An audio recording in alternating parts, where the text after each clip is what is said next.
Wade Asher, 30 years of Rockfest. What does that mean to you and your family? A lot of work. No, actually, it's actually unbelievably amazing. I had this conversation with my dad, and some of the beginning starters of the festivals that nobody expected it to be this long. Nobody expected it to last this long. It was kind of a thought in the sky, and would this be cool? And every year I feel like we have to think of ways to reinvent ourselves to make us cool and fun, and that everybody wants to come and visit. And I feel like we've been able to do that between our staff and just having the most amazing fans in the world. But yeah, it's pretty surreal. I don't even, as you can see, I'm kind of caught up for words. I don't even know how to explain it, but it's pretty amazing to be able to be doing this for 30 years.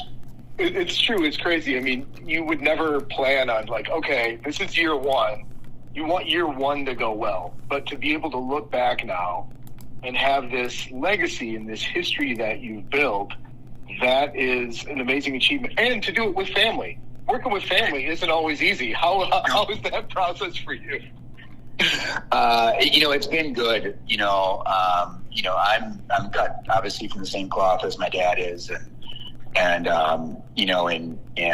there's a huge respect factor in everything that we do here, and I have just a top-notch respect for my father, and he told me, I don't know if you guys saw the history video, but he told me not too long ago that said, "Hey, I'm here. If you fall, I'll be here to help you get back up, but go get it," and which is an amazing thing, to be able to live on his legacy and to carry on what he started and then take it to the next level is a pretty cool thing, for a father-son relationship to have. So it's pretty priceless.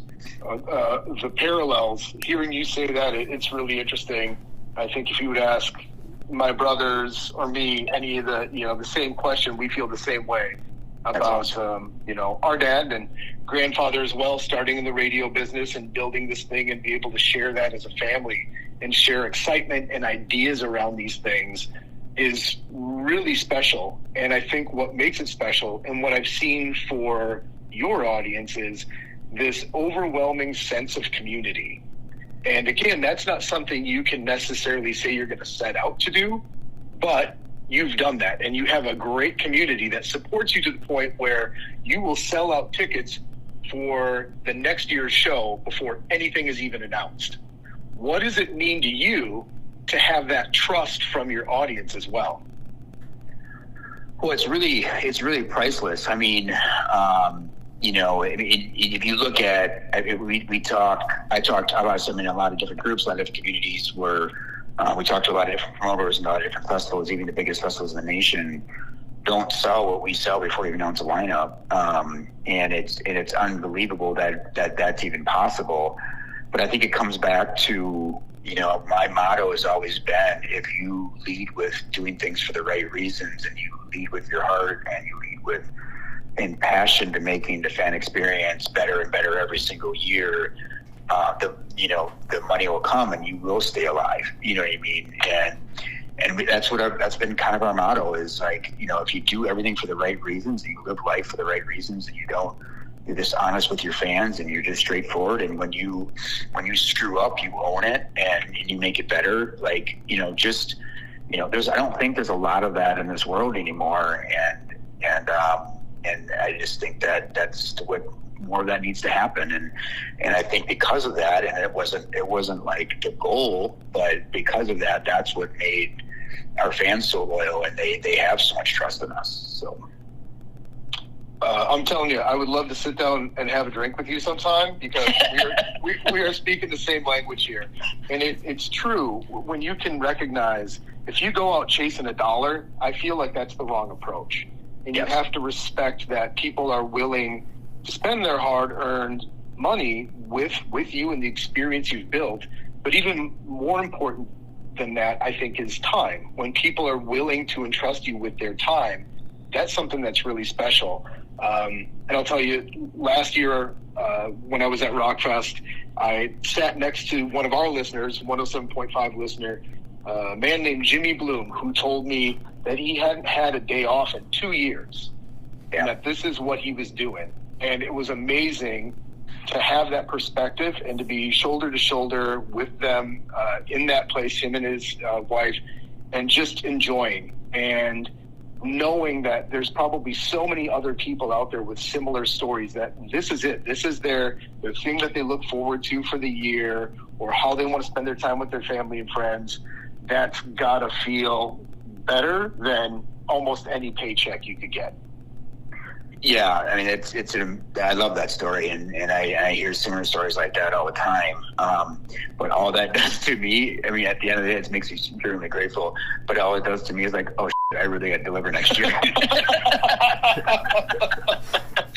But that's the trick, that's the right? reason why I do work so hard. It's because of that stuff. You know what I mean? It's just like, dang it, you know. And then you just, and that's because you know, I hate to say this, but like, you're kind of changing people's lives, or you have the opportunity to change people's lives and change them for the better. And what a cool thing to be a part of, you know? No, I think, again, it's that recognition and understanding. You do have that ability and opportunity, and not to take it for granted is right. The difference between what you and your family have been able to build and others that haven't and have come and gone. So to be able to maintain that perspective, and perhaps it's where we come from, the Midwest, maybe it's just that work ethic. But again, that perspective is really important.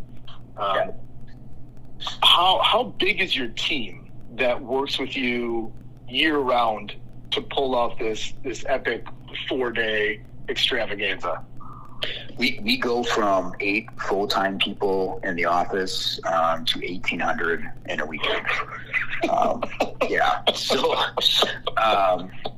when you have to allow for the people, you're asking 1,800 people to show up to work. It's a pretty big ask. So you have to have all your ducks in a row. You have to have backup for the backup. And then you have to throw weather in there to say, hey, you still show up because there's weather, you know what I mean? So it's obviously, we have a lot of part-time leaders that have been with us some have been with us for over 30 years, because Country Fest has been longer.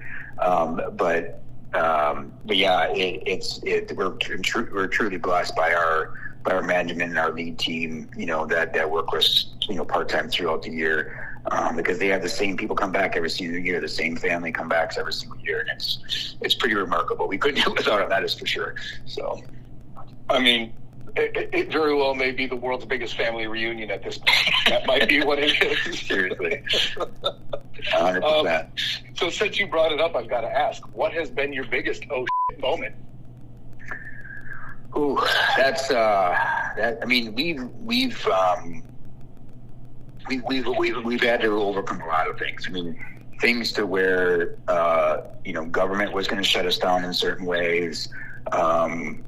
Things to where government was going to put things into effect that would hinder us from basically we wouldn't make any money. We'd have to close our doors, and all the way to 90-mile-an-hour winds hitting our grounds and tornadoes touching down a mile after our festival grounds, so yeah, there was, the things you can't control, or the things that you can't plan for, are the hardest things, and weather is obviously the number one thing, because the fan safety there's nothing more important than the fan safety, and I wear that pretty heavy on my shoulders because because you have to make not only gut calls, decisions on what to do.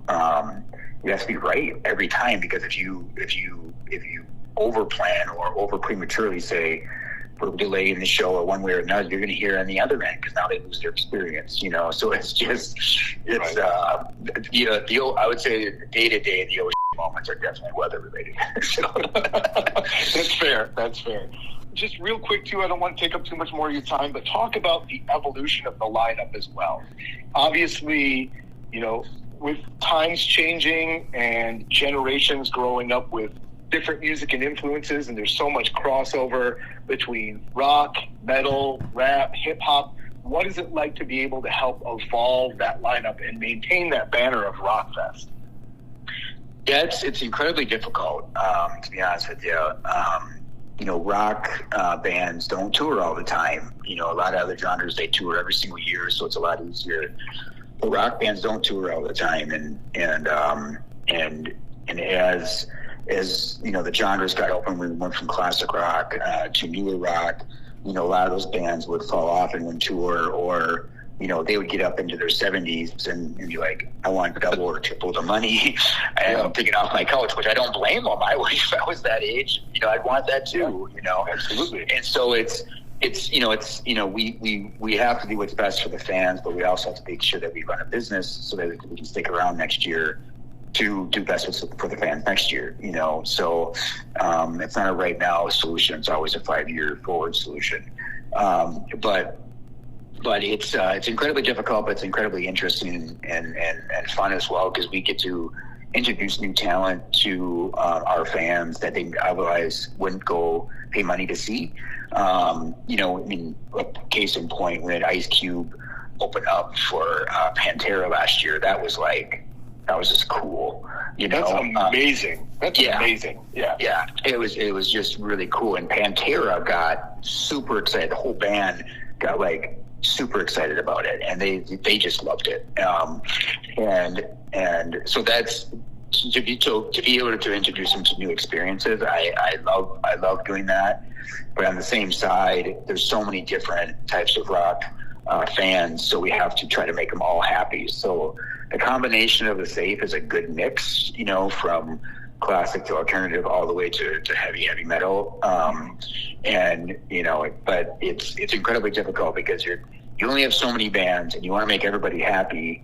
But it all depends on who's touring, who's working, who's not working, so. Right. Yeah. And then I guess I'd ask too, is there any one thing that you want to do that you haven't yet? Is there any one thing that I would want to do that I haven't yet? Is there one thing out there that you keep chasing or trying to add to the show or add to the event that you haven't been able to yet? I guess at the end of the day, if you're talking about just Rockfest, every year, right now I'm looking at what I'm going to add in 5 years. You know what I mean? Right. So we're always chasing those things. We always have these different goals that we're always adding new innovative things or new forms of entertainment or new ways to make the fan happy. We're always doing that. So yeah, I guess that's really an ongoing conversation, and eventually we do add it. It's just more of maybe just a matter of time, to get it figured out. Because if we ever add anything, I want it to be perfect. I want it to be, to really knock it out of the park and make sure we do all our homework on it. So we just don't do it, and the fan doesn't understand it, doesn't experience it, or it's rolled out the wrong way. I guess every year we're always doing that, answering that question. So, well, I guess I'd say the attention to detail is the X factor. That's the thing that makes the difference between a good fest and a great fest. And I appreciate you being able to share your time with us today and understanding how important that fan experience is, and that you don't want to squander the trust that you built over 30 years. So I just want to say, Wade, thank you for your time. Congratulations on 30 years, and I can't wait to see where the fest goes over the next 30 years. Well, me neither. And thank you so much for having me on, and thanks you guys for all your support. We couldn't do it without you guys either. So we appreciate the partnership and the family, and looking forward to getting everybody back in this hayfield in July. So.